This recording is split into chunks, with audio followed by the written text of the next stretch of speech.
Basic আমাদের হচ্ছে যে অফকোর্স আমাদের সবার গার্ডিয়ান, আমরা যারা লিস্টেড কোম্পানি এখন তারা এটার ভেতরে ওনারা যেহেতু এটা রিফর্ম করছেন, সংস্কার করছেন, ওনারা যদি ওনারা যদি কোনো কিছু করতে চান, এটা আমার মনে হয় যে ওনাদের একান্ত মানে ওনাদের বক্তব্যটাই আমাদের নেওয়া উচিত।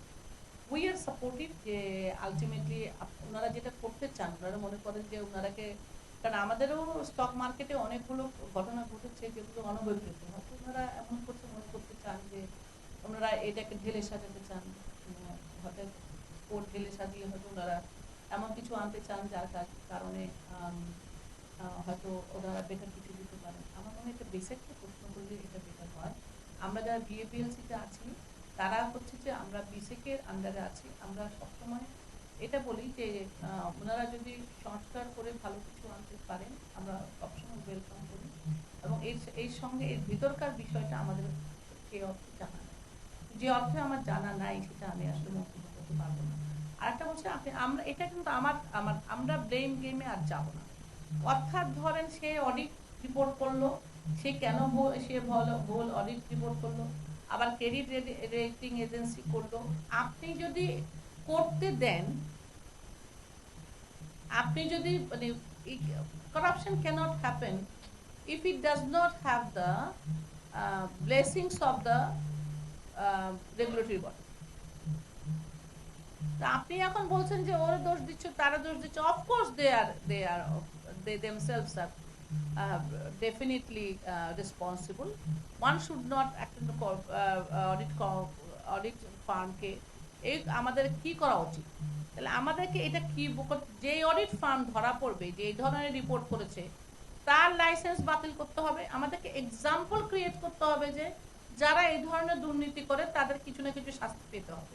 আমাদেরকে তো হয় কি they get away with whatever they do, এবং why they get away because they have the blessings of the regulatory body। why they have the blessings? তাহলে আমার রুট হচ্ছে যে আমার রেগুলেটরি বডি এমন হবে যে শাস্তি, যে দোষ করবে তাকে শাস্তি দেওয়া হবে, এবং আমি শাস্তি দিলে মানুষ কাজ করে দুই কারণে, একটা হলো ফর রিকগনিশন ইনসেন্টিভ, আর একটা হচ্ছে fear of getting actually punishment. সুতরাং আপনি কোনো রকমের কিছু করলেন না, তাহলে তো ওই লোকগুলি আরো বেশি ইনসেন্টিভাইজড হয়ে যাচ্ছে যে রে বাবা আমি তো ধরায় পড়লাম না, আমি এনপিএল আরো 20% করে আমি কিছু টাকা ছাপিয়ে আমি দেখালাম যে আমারটা চলছে চলছে চলছে। সো এটা তো ডিসিভিং, এটা তো কোনোদিন হতে পারে না, এটা it can not happen in isolation. আমি বারবার বলছি we are all in their. আমি নিজে ওখানে আছি, যে রেগুলেটরি বডি আছে উনি আছেন, যিনি হচ্ছেন অডিট রিপোর্ট করছেন উনিও আছেন, যিনি আবার রেটিং আবার অ্যাপ্রুভ করছেন উনি সবাই আছেন। So we all have to actually if we love our country, আর তার থেকে বেশি কি থাকতে পারে? আমাদের সবশেষে পড়ে আছে আমাদের লাভ ফর আওয়ার কান্ট্রি, যেখানে 50% সারা পৃথিবীতে লোক বিলো দ্য পভার্টি লাইন। আমাদের একমাত্র মন্ত্র হওয়া উচিত to improve the lifes of the people, এবং সেটাই যদি আমরা মন্ত্র হয়, আমার একটা মানুষের আর হাজার হাজার কোটির দরকার হয় না। আমাদের এক জীবনে আমি কত কোটি খাবো আপনি বলেন? কত বিছানায় আমরা একসঙ্গে ঘুমাতে পারবো, কটা বাড়িতে আমরা থাকতে পারবো? সো আমাদের ভিতরে একটা চেতনা আসতে হবে, ফিলোসফিক্যাল আমার একটা চেঞ্জ আসতে হবে যে I have to give back to this country. আমি নিজে এই প্রাইভেট ইউনিভার্সিটি পাবলিক ইউনিভার্সিটি পড়েছি, কয় পয়সা আমরা বেতন দিয়েছি বলেন? কিছুই দিইনি। তাহলে এখন আমাদের দায়িত্ব কি? দেশকে ফিরিয়ে দেওয়া, এবং সেই কাজটা আমাদের সবাইকে করতে হবে। যে করবে না তাকে শাস্তি পেতে হবে। সে যার টাকা আছে বলে he cannot be actually rewarded or respected। আমাদের ছোটবেলায় আমরা দেখছি আমাদের শিক্ষকরাই আমাদের রেসপেক্টেড ছিল, একজন ভালো ডাক্তার রেসপেক্টেড ছিল। we have to go back to this society। যদি দরকার হয় সারা, একটু আগে বলছিলাম সারা বাংলাদেশের বাঙালিরা আমাদের মনে হয় রক্তের মধ্যে রক্তকে ট্রান্সফিউজ করে ফেলতে, ট্রান্সফিউশন দিয়ে ঠিক করতে হবে আমরা দুর্নীতিগ্রস্ত হব না, হব না, আমরা ভালো মানুষ হব। এবং বাঙালির এরকম অনেক ইতিহাস আছে, অনেকেই আছে যে আমরা আসলে সত্যিকার অর্থে ভালো থাকতে চাই। We are not minority, but আমরা কিছু অল্প মাইনরিটি দ্বারা মেজরিটি কিন্তু আমরা আমরা ডিফাইন্ড হচ্ছি, দ্যাটস নট রাইট। আমরা আমরা বেশিরভাগ মানুষ আমরা সৎ থাকতে চাই, আমরা ধর্ম বিরু, আমরা ভালো কাজ করতে চাই, আমরা কিছু একটা জায়গায় আমরা পড়ে আমরা কেমন জানি। আরেকটা আপনি যেটা বললেন যে ধর ব্যাংক ইন্টারেস্ট রেট যদি আপনার ইল্ড যদি হয় এখন মানে রাখলে যদি আমি এত পার্সেন্ট পাই, আমার স্টকে যদি আমি যদি করি সেখানে যদি আমার ইল্ড অনেক কম হয়, তাহলে ন্যাচারালি মানুষ তো ব্যাংকে একটা অ্যাপ্লিকেশন করি সে টাকা নেবে, সে আর আইপিওতে আসবে কেন? সুতরাং আমাদের ওই প্রবলেমগুলো দেখতে হবে যে আমাদের যে ইন্টারেস্ট রেটে পৃথিবীর অন্যান্য জায়গায় ইন্টারেস্ট রেট কত, মানে বেশি ম্যাক্সিমাম হচ্ছে আপনি যদি যান এখানে হোম লোনে দেখা যায় যে ওটা 5%, ইভেন এখন এটা নেমে আসার কথা হচ্ছে 3%। সুতরাং তাদের আইপিওতে গিয়ে টাকা তোলা ছাড়া এখানে আর কোনো উপায় নাই। সুতরাং that's the only way to actually raise money. আমার এখানে ব্যাংক লোন ইজ অ্যাকচুয়ালি, আমি ওনারা শর্ট টার্ম দেন বা long term then medium term then, is actually আপনার একটা হাই ইন্টারেস্ট রেট হলেও ওটা মোর অ্যাকচুয়ালি ইজিলি গেটেবল। আর ওদের কিন্তু কমপ্লায়েন্স ফ্যাক্টরগুলো ওনারা যে লোন দেওয়ার সময় যে দেখেন না, এটা আমি বলবো না। ব্যাংক অবশ্যই তার লোনটা যেন এনপিএল না হয়, বেশিরভাগ ব্যাংক তাই করে। আমরা কয়েকটা ব্যাংকে দিয়ে আমরা সব ব্যাংকে জাজ করতে পারি, তাদের আপনি দেখবেন যে এনপিএল অনেক কম, they are doing very well, they are going. আমরা এই যে এই ইউক্রেনের সময় দেখবেন যে সবচেয়ে ভালো পারফর্ম করছে ব্যাংকিং সেক্টর, তাই না? আমরা ম্যানুফ্যাকচারিং তো সর্বনাশ হয়ে যাচ্ছিল, কিন্তু ওনারা somehow or other they manage very good profitability. সুতরাং ওখানে আমাদেরকে কাজ করতে হবে যে আমরা কি করে আমাদের স্টক মার্কেট থেকে আমরা কিভাবে ভালো একটা রিটার্ন, কিভাবে ভালো একটা টাকা দিতে পারি যেখানে তার ব্যাংক থেকে টাকা নিলে সে তার কস্ট অফ ক্যাপিটালটা কম হবে। এটা আমার মনে হয় আমাদের আমাদের কথাবার্তা আছে, এবং সবকিছু তো ধরুন পাবলিক ফোরামে বলতে পারবো না, যেটা ওনাদের সঙ্গে কথা ওনারা এটা কনফিডেন্সিয়াল রাখছে। Thank you.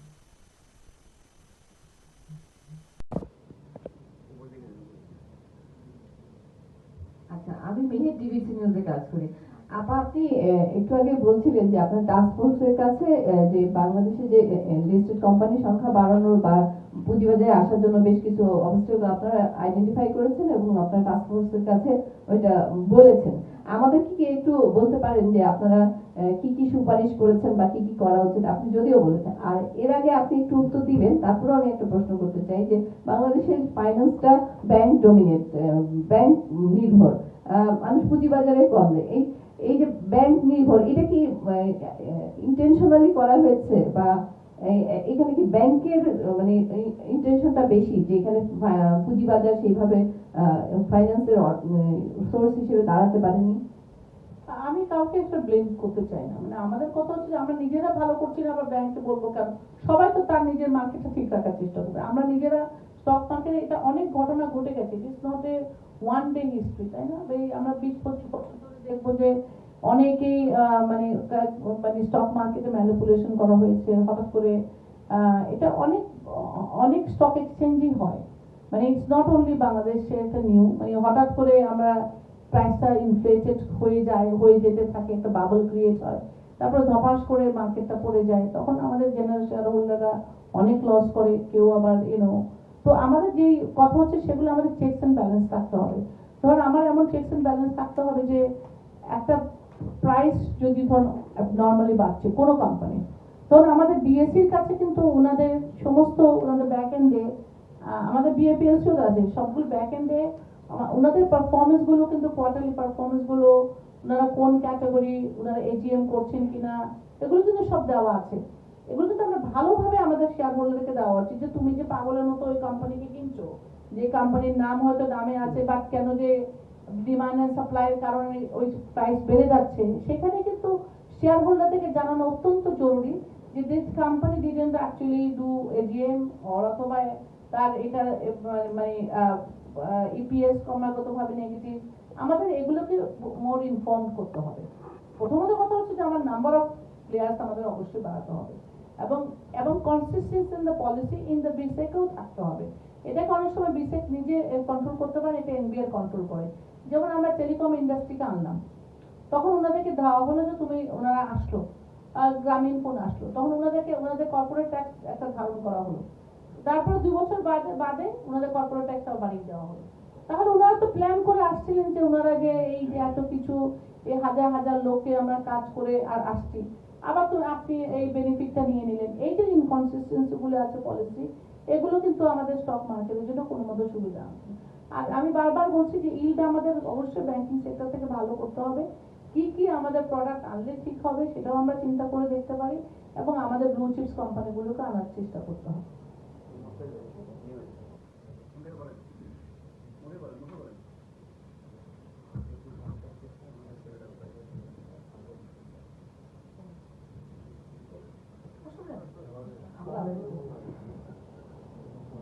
আসসালামু আলাইকুম, আমি মুস্তাফিজুর রহমান, নিউ এজ পত্রিকা।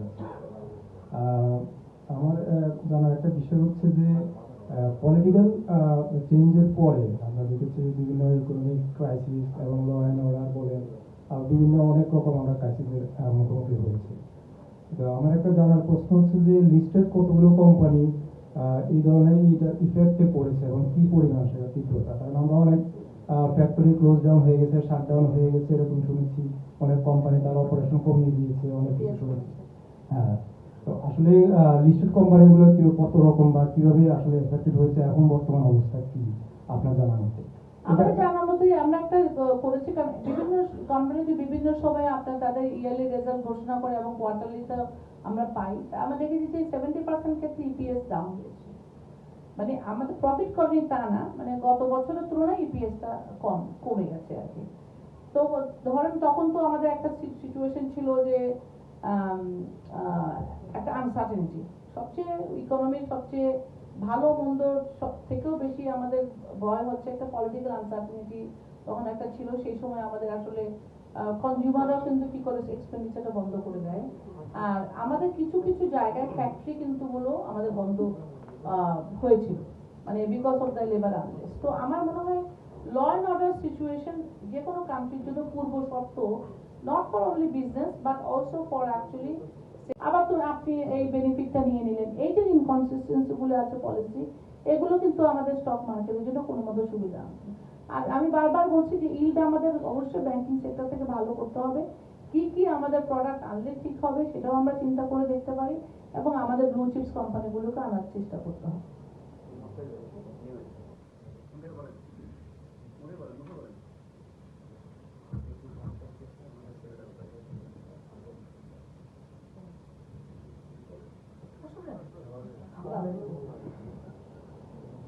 আসসালামু আলাইকুম, আমি মুস্তাফিজুর রহমান, নিউ এজ পত্রিকা।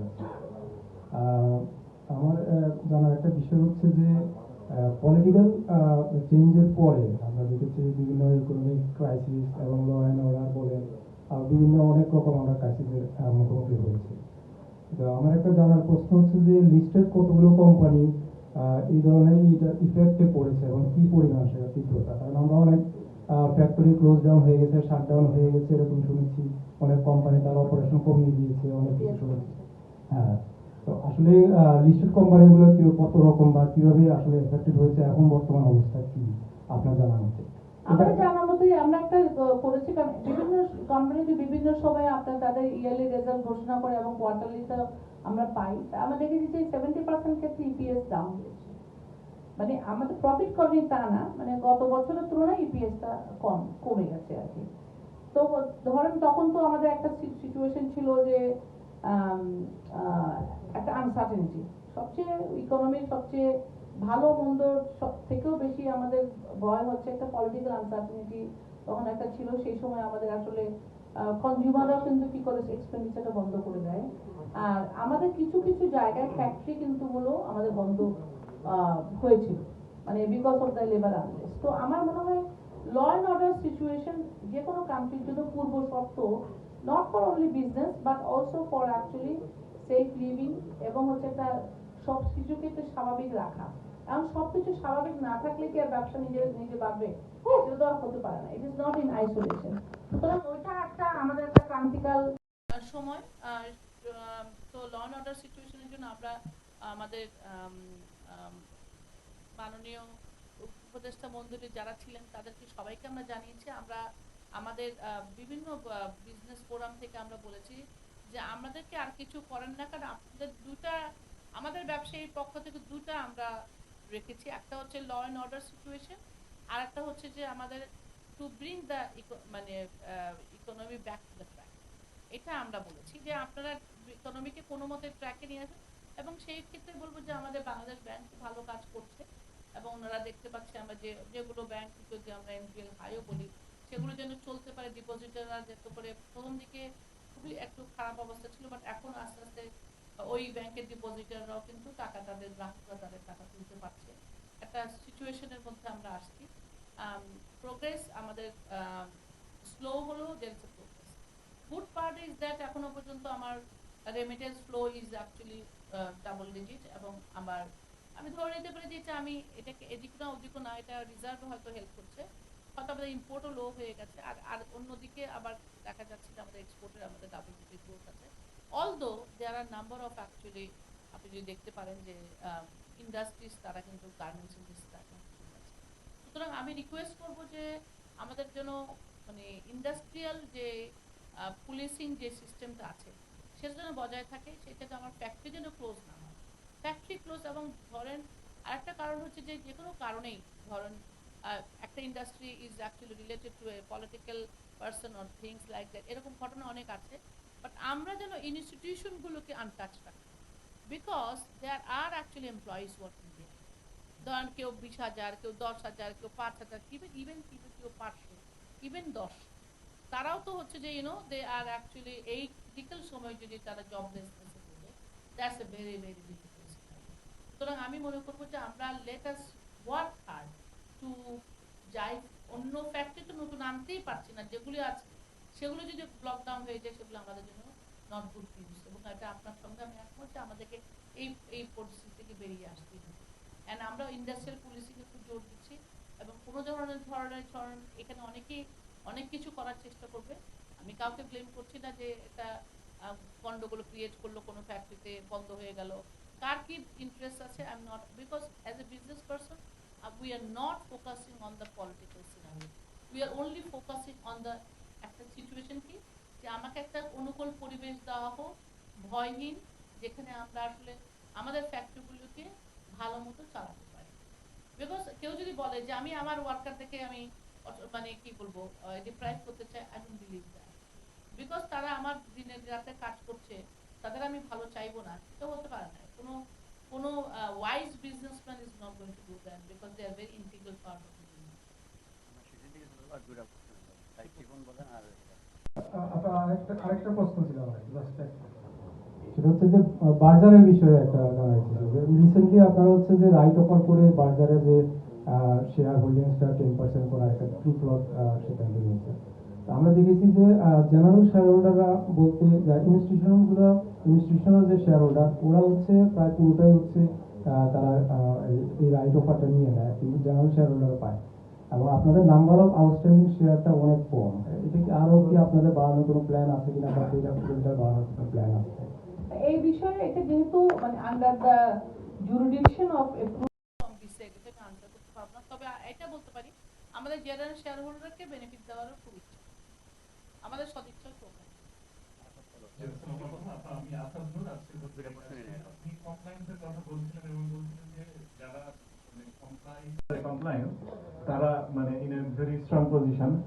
তো আমরা দেখি যে স্টক মার্কেটে লিস্টেড কোম্পানিগুলোর অনেকগুলাই নন কমপ্লায়েন্ট। আমরা দেখি যে তারা তাদের ওয়েবসাইটটা পর্যন্ত মেনটেন করে না, রিপোর্ট দেওয়ার ক্ষেত্রে তাদের একটা গাফিলতি আছে।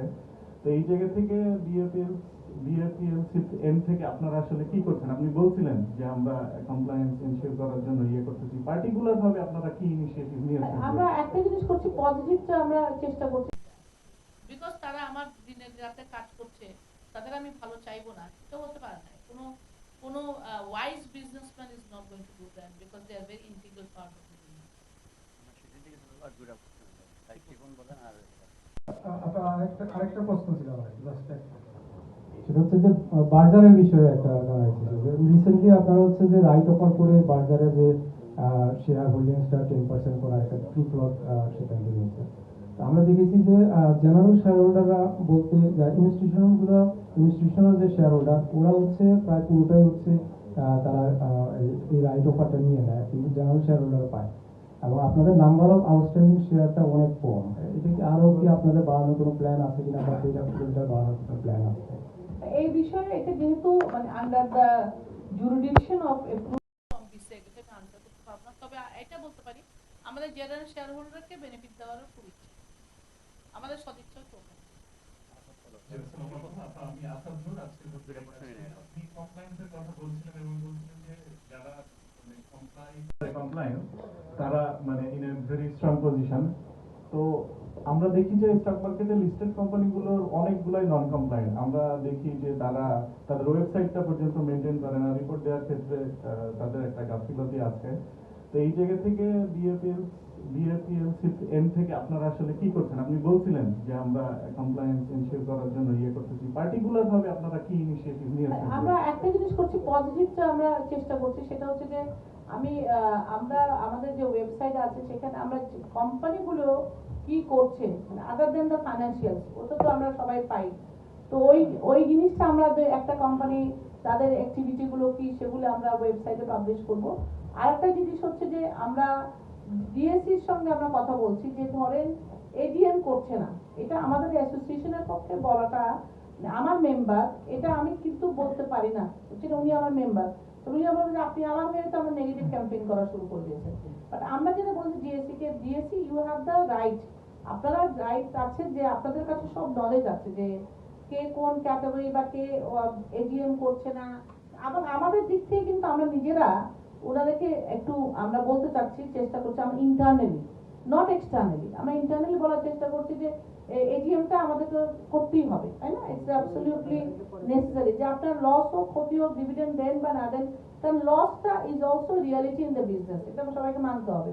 সব ব্যবসায় প্রত্যেক বছর আমি প্রফিট করবো এরকম যেন গ্যারান্টি কেউ দিবে না। যদি দেশের অবস্থা নানান রকম, এই কোভিড আসছে, তারপরে ইউক্রেন যুদ্ধ, তারপরে হচ্ছে আমাদের এলসি ওপেন করতে পারি নাই, তারপরে আমাদের যে লস অন দা কি বলবো ওটাকে এক্সচেঞ্জ রেট লস, টাকা ডিভ্যালুয়েশনের জন্য হুলস্থুল অবস্থা আমাদের কোম্পানি, বেহাল।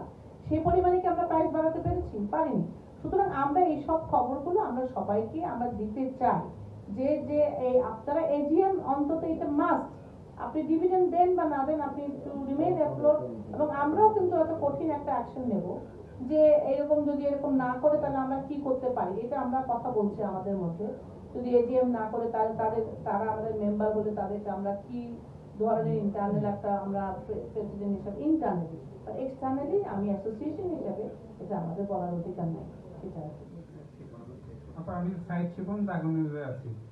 ছোট দুইটা প্রশ্ন করছিলাম, একটা হলো আপনি যেটা বললেন যে নতুন কোম্পানির তালিকা,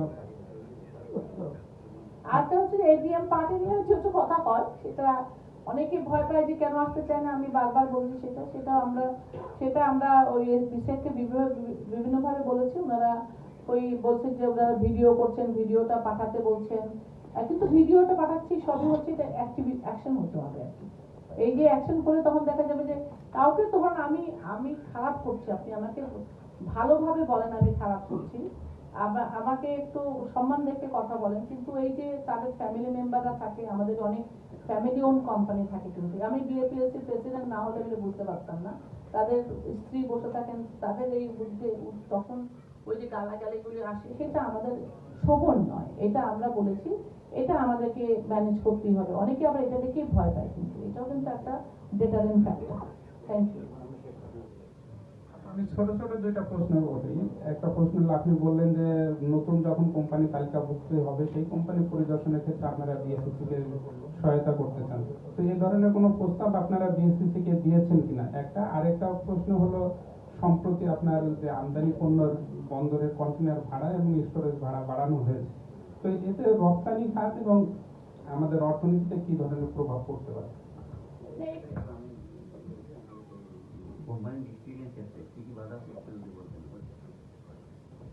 একটা কি বলেছে, প্রথমে বলেছিল যে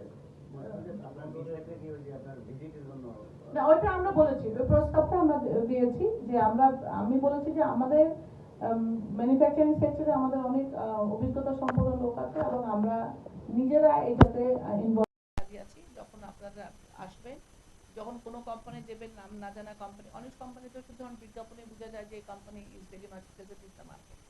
নতুন কোম্পানি যদি আসে তার কিন্তু ব্রাইট আইডিয়া থাকতে পারে। পৃথিবীতে তো সব নতুন কোম্পানিগুলোই তো আইপিও থেকে আমেরিকাতে দেখবেন যে বড় বড় কোম্পানি যে যারা কোনো নাম জানতো না, কিন্তু কিছু আইডিয়া নিয়ে তারা আইপিও হয়েছে এবং তারা বিগ হয়েছে। সুতরাং সেরকম আমরা যদি ম্যানুফ্যাকচারিং হয়, আমরা বলবো, আর যে কোনো কোম্পানি যদি হয়, আমরা বলবো যে আমরা আমাদের এক্সপার্টিস দিতে রাজি আছি এবং we are also creating panel of expertise within BFS। আচ্ছা, কি যেন বলছেন? আচ্ছা, কি বলছেন?